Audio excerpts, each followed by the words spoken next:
Hey everybody, Off the Mic Wrestling Show YouTube channel, giving you a preview of AEW Dynamite because there are a lot of problems with this go-home show ahead of All Out, a pay-per-view 2 weeks after you just had your biggest show of the year. And this is everything, a microcosm of everything that is wrong with AEW right now. So, first of all, I've already talked about this, kind of give you guys the cliff notes. So Mariah May is defending the Women's Championship, the Women's World Championship against Nyla Rose.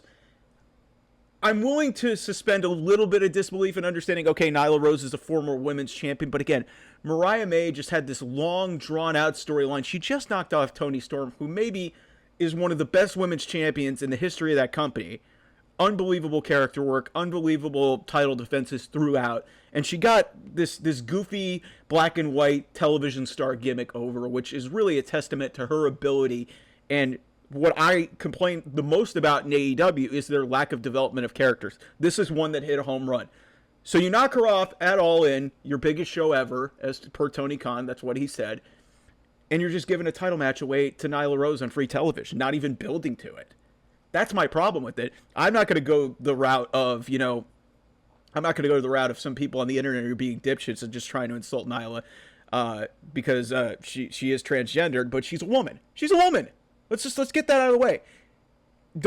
If you're going to come at me with that type of a complaint of why Nyla Rose shouldn't be in this match, she is an accomplished woman. She is an accomplished woman. She is one of the great women's champions in the history of this company. In fact, she was the second women's champion ever. She was in the first women's championship match ever. She's one of the OGs of this division. So on that merit, I can kind of see where they were going with this. But again, it was built up in a Collision promo. Nobody watched it. And it's Mariah May's first defense. It should feel significant. You shouldn't be just rushing to do something, especially after she had a good, yet albeit short promo, putting over the fact that she's a beautiful woman. She's the glamour. There's no character work. There's nothing to build this other than the fact that, Nyla Rose is a former women's champion. And we're just establishing that there. But the narrative, it kind of sucks. And this is my problem with AEW. They just give away title matches for the sake of booking this. And until AEW realizes what they are, which is an independent promotion being funded with a lot of extra money, they're not WWE. They never will be WWE. And if you're going to book like this and have no storylines, people are not going to come and watch your show. And that's why when I saw that, I was like, what the fuck? What the fuck are they trying to do? Are they just booking? Is Tony Khan just booking for the sickos like he said? And he said the quiet part out loud. But you've been talking about, oh, this is going to be a big year. We had our biggest show ever. This is not the sign of that. And then you go over to another match that was announced on Twitter, by the way. Not just announced ahead of the show. This is just thrown together. Kazuchika Okada is going to defend the Continental Championship against Kyle Fletcher. And you might be saying to yourself, Mike, why do you give a shit about this? Okay, here's the reason why I care. I think the world of Kyle Fletcher. I think he's extremely talented. Very young, extremely talented. Here's the problem. Kyle Fletcher has lost a ton of matches. Hell, he lost to Ricochet a week ago. Ricochet, the guy they just brought in from WWE, just lost to him in kind of just like, a pretty pedestrian, okay match. And he also lost to MJF in the build to the Will Ospreay match. So he's taken a lot of L's on television as part of the Don Callis family.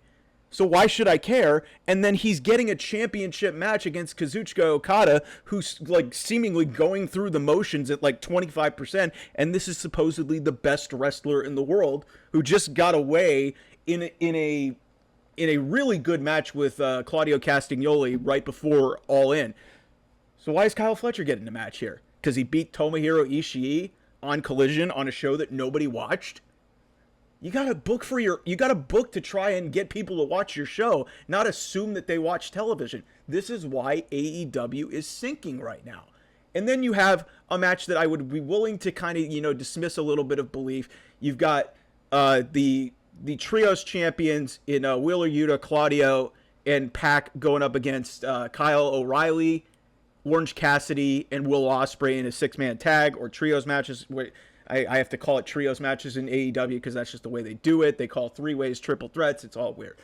This match, okay, you can kind of in some way say this is kind of building to the pay-per-view but really, it's Pac and Ospreay. And I would much rather have those two brawl than have them in a random trios match with nothing on the line whatsoever. The trios belts aren't on the line. Nobody's earned anything. And you're just throwing people in there for the sake of just, doing cool moves and shit. If you're going to build a match, my biggest complaint with AEW is they don't build stories. And the most effective thing that they did in this build, to really short build to Pac and Will Ospreay for the International Championship, Pac literally comes out, does a Poison Rana on the stage when Ospreay is trying to get his attention towards Ricochet because we all want that match. And Ospreay's obviously distracted, gets hit with a sick move. Yeah, it's a cool move, but it applies to the story because it's Pac is sneaking up from behind and saying, yeah, Ospreay, don't forget about me. I'd rather have some of that shit than, having a random 6-man tag a couple days before the pay-per-view. And there probably is going to be some segments with Bryan Danielson and Jack Perry. Spare me. I do not buy for a second that Jack Perry is going to beat Bryan Danielson in his first title defense on the pay-per-view. Going to probably get a Hikaru Shida Mercedes Moné promo. Don't even get me started on how that whole situation has been botched, because had they not done the match a couple weeks ago between Mercedes Moné and Hikaru Shida, which was just a thrown away TBS title match that we knew that Mercedes was not losing whatsoever, and it was just meant to solely build to what ended up being a crappy conclusion to a crappy feud with Britt Baker.